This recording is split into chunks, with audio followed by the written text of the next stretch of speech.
So the fourth point would be representation of women behind the screen, which basically talks about women who were doing other things than just acting on screen, than playing the protagonist or the love interest on screen. So representation of women would include women directors, women producers, writers, singers, and other choreographers, editors, and all these fields. There were very few women who were writing or producing or directing in the 90s or 2000s, and this prevails even today. But now there are women who are breaking norms and coming forward, and we know about a lot of women directors like Zoya Akhtar and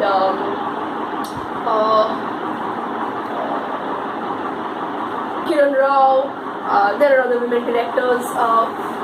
There's Anu Menon. With beautiful movies. So representation of women behind the screen has been mostly insufficient, and they need to be increased. They need to be encouraged to come into these professions more, but they have been largely insufficient and low. There are very few women editors and writers. As we can see that there are a lot of women singers, but writers and musicians are still very few. So all these positions need to be filled by women, and women need to be encouraged to come into these professions and show their talent. It's just the film industry is still a small community, and they need to be more democratized more and need to be made a safe place for women. Then we can move into the conclusion,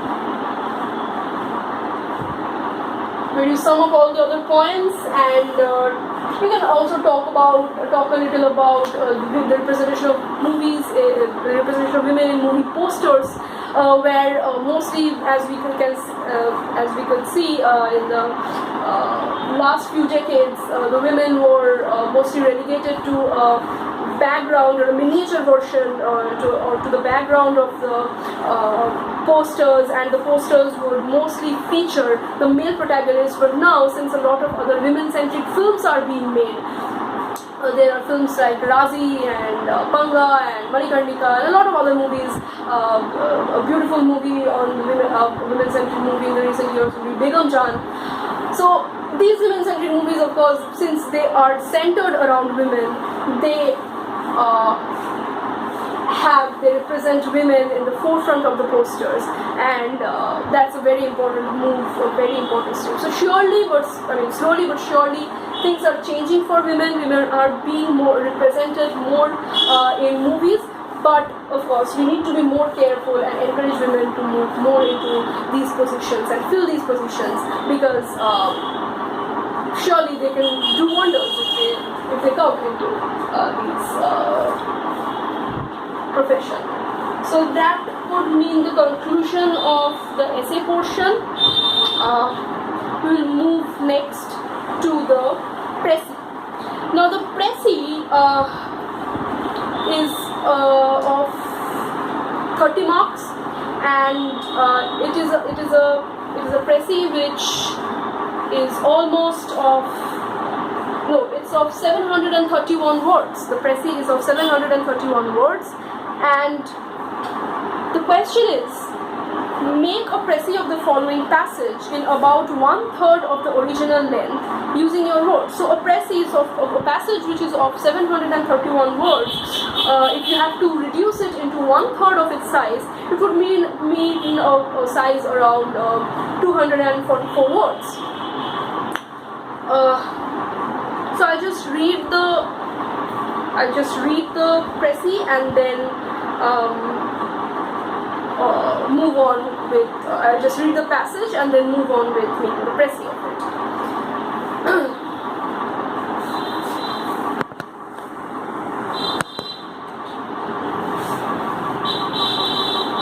Indians are known for jealously preserving their cultural identity.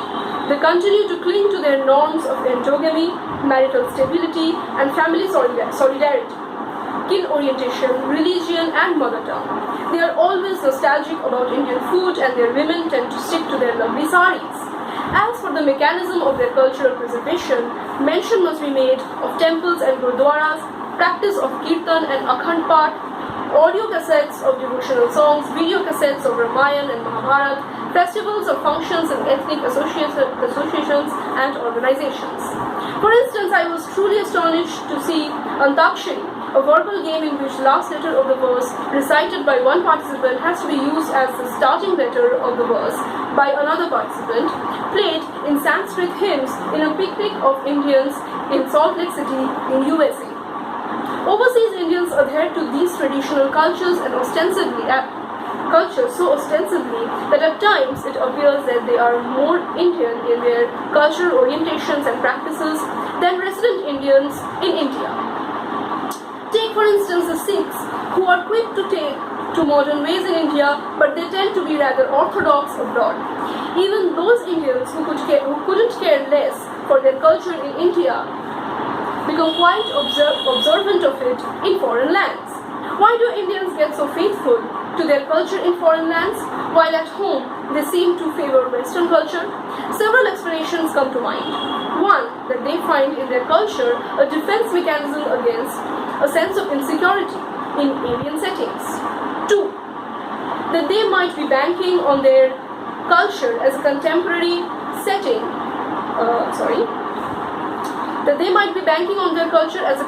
mechanism for the loss of their status in foreign lands. 3. Maybe there is something in the Indian culture, perhaps an adhesive quality, that accounts for it. 4. Maybe it is a sense of pride of belonging to one of the oldest cultures of the world that make them so reverent to it.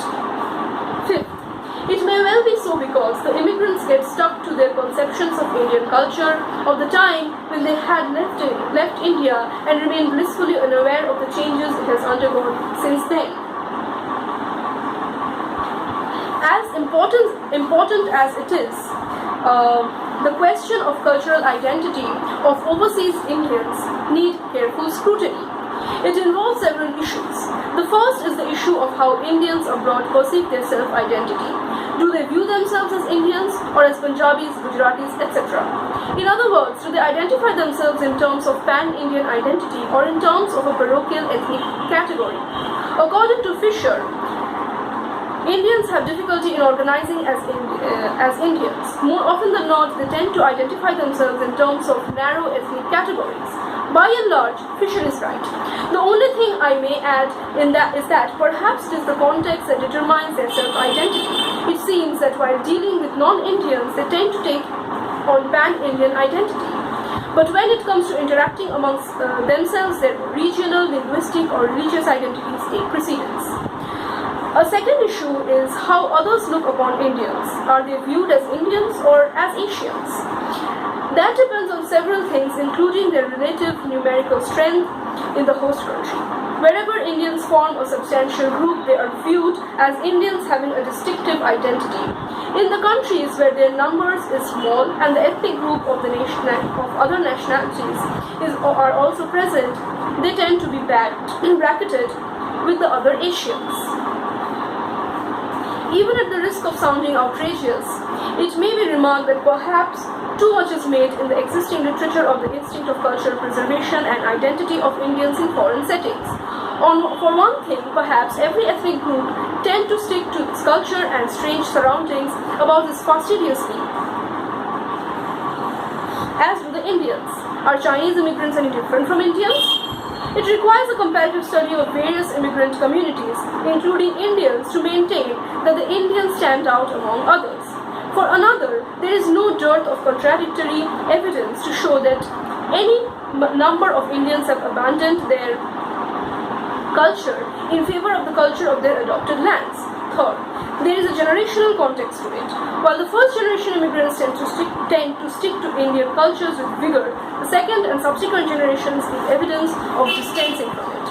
Now, when you have to make a précis and reduce this particular passage of 731 words to almost 1/3 of its size, just remember that précis will consist of short sentences. You don't have to use complicated words or compound sentences, structure your sentences in a complicated manner, because that will only result in increasing the length of your passage. If you have to reduce it, you'll have to use simpler forms of sentences, simpler words, and make your sentences short. Now I've already written this down. Let me just open it.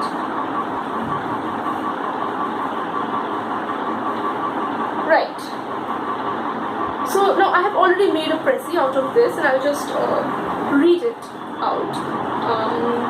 Now the précis, the passage that I have written as a précis, as a summary of this passage, consists of around 280 words. So a little more than exactly 1/3, but I think that variation would be allowed. Let's start. Indians are known for holding on to the norms of their cultural identities. They are nostalgic about their foods and clothes. This is reinforced by their respective religion and their devotion towards the religious and ethnic practices. Even picnics become an occasion to celebrate their cultures for them. Overseas Indians are especially ostensible in their traditional practices. The Sikhs, for example, can adapt well to modern ways in India but retain their orthodoxy abroad. The ones who are otherwise least bothered of their culture tend to conform to them in foreign lands. So these first few lines just summarizes the first 2 paragraphs of the passage. Moving on. What may be the reason of this? Firstly, it might be their defense against their insecurities in alien lands. Secondly, it might impart them the self-esteem that is lost in a foreign land. Thirdly, the bonding quality of Indian culture might be responsible. The Indian culture, being one of the oldest in the world, might give them a sense of pride. Finally, Indian immigrants living abroad may not be aware of the changes that India has undergone and hence hold on to the old ways of life. The question is, do these people view themselves as Indians or as belonging to the respective parochial cultures? Fisher opines in favor of the latter. Particularly when Indians interact among themselves, their individual and cultural identities dominate. How are Indians viewed by non-Indians? It depends upon their strength in the host country. In case they are few, they might be seen just as Asians. And the last paragraph, the existing literature might have been responsible for this too. Yet, perhaps every ethnic group tend to do the same. It would require a comparative study to confirm that. Contrary examples of Indians leaving their traditional identities to adapt to foreign cultures are in abundance too. Usually, first-generation immigrants adhere to their culture while the following ones stray away. So that's the précis. That's the summary, which is of around 280 words. And if you notice, I have used simple sentences, small sentences, simple words that will help you to make your sentences small and concise and clear. You just have to bring out the core, the gist of the passage that's been given to you, the core meaning of the passage that's been given to you, and that's it. Don't go for compound sentences or complicated words or complicated structures of the sentences, which will only result in bigger size of the passage. So that's the précis. We'll deal with the rest of the question paper in our next video.